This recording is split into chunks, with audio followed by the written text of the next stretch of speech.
अशोकनगर गांव में रामू नाम का एक लड़का अपने मम्मी पापा के साथ रहता था। रामू पढ़ाई लिखाई में बहुत तेज था। वो अपने माँ बाप का इकलौता था, इसलिए उसके माँ बाप उसे बहुत प्यार करते थे। हालांकि वे बहुत गरीब थे, फिर भी रामू की हर ख्वाहिश को पूरी करते थे। गांव में रामू के बहुत से दोस्त थे और सभी के सभी अमीर घर से थे। वो सभी अच्छे अच्छे कपड़े पहनते, अच्छा खाते और तो और पढ़ाई लिखाई के लिए जिस चीज की भी जरूरत होती झट से उनके सामने आ जाती।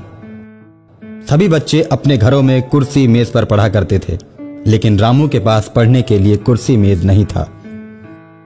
एक दिन रामू उदास बैठा हुआ था।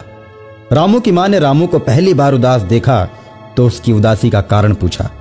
बेटा रामू, तुम उदास क्यों हो? नहीं मम्मी, मैं उदास नहीं हूँ। रामू की मां समझ गई कि जरूर कोई बात है, लेकिन रामू मुझे बता नहीं रहा है। ऐसा सोचकर रामू की मां ने फिर रामू से पूछा तो रामू ने अपने दुखी होने का कारण मां को बताया।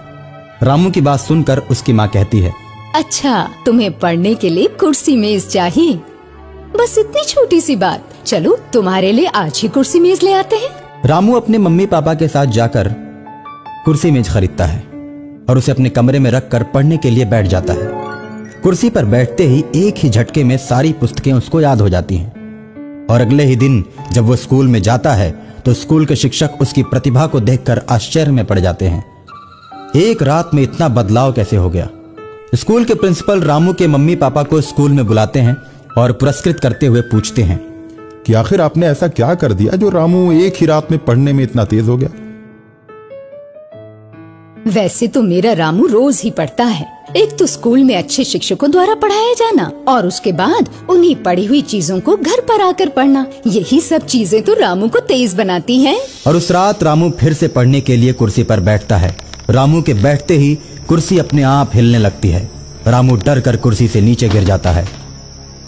कुर्सी का एक पाया रामू के सीने पर आ जाता है और रामू के सीने में दर्द होने लगता है। रामू जोर से चिल्लाता है, मम्मी, कुर्सी को मेरे ऊपर से हटाओ, मैं दम गया हूँ, जल्दी आओ। रामू की मम्मी उसकी आवाज सुनकर भागी भागी आती है और एक ही झटके में कुर्सी को उसके ऊपर से हटा देती है। रामू क्रोध की वजह से खिड़की के रास्ते कुर्सी को नीचे फेंक देता है। 3 मंजिल से नीचे गिरने के बाद कुर्सी टूट जाती है।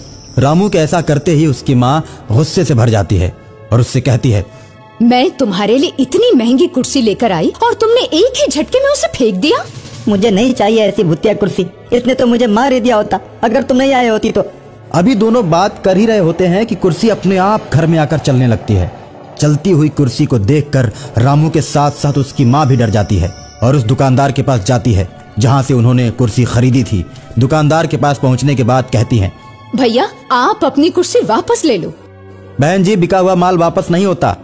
ठीक है, मुझे पैसे भले मत दो, मगर ये कुर्सी ले लो। मैं ये कुर्सी वापस नहीं ले जाऊंगी। और इतना कहकर रामू की माँ कुर्सी को छोड़कर चल देती है। लेकिन घर आते ही वे दोनों देखते हैं कि कुर्सी छत के ऊपर लगी हुई है। इतना देखकर राजू गुस्से से लाल हो जाता है और कुर्सी में आग लगा देता है। आग लगते ही कुर्सी के बीच से एक भूत प्रकट होता है और कहता है, मैं आग से जलने वाला नहीं हूँ, मेरे शरीर में आग ही आग भरी हुई है। मुझे आग में ही जलाकर मारा गया था। तुम्हारे पापा ने मुझे कुर्सी में बांधकर आग लगा दिया था। मैं एक आतंकवादी था। पुलिस मेरा पीछा कर रही थी।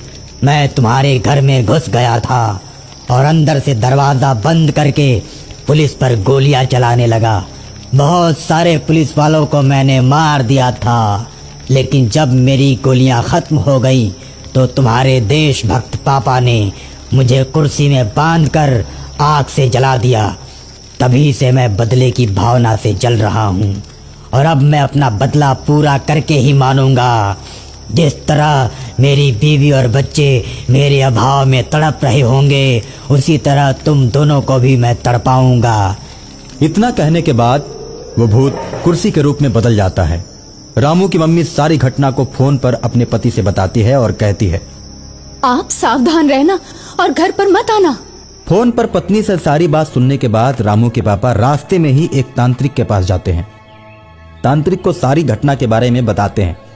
घटना के बारे में सुनने के बाद तांत्रिक बाबा कहते हैं, तुम यहाँ से सीधे बाजार जाओ और जो जो मैंने सामग्री बताई है सब बाजार से खरीद कर लाओ।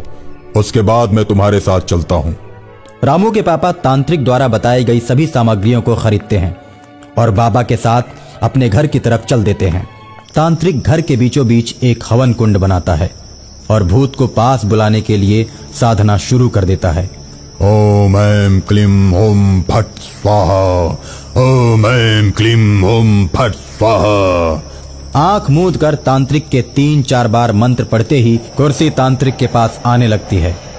कुर्सी को अपनी तरफ आता देख तांत्रिक कुर्सी को मंत्र के द्वारा बांध देता है और उसके बाद कुर्सी के अंदर से भूत बाहर आता है।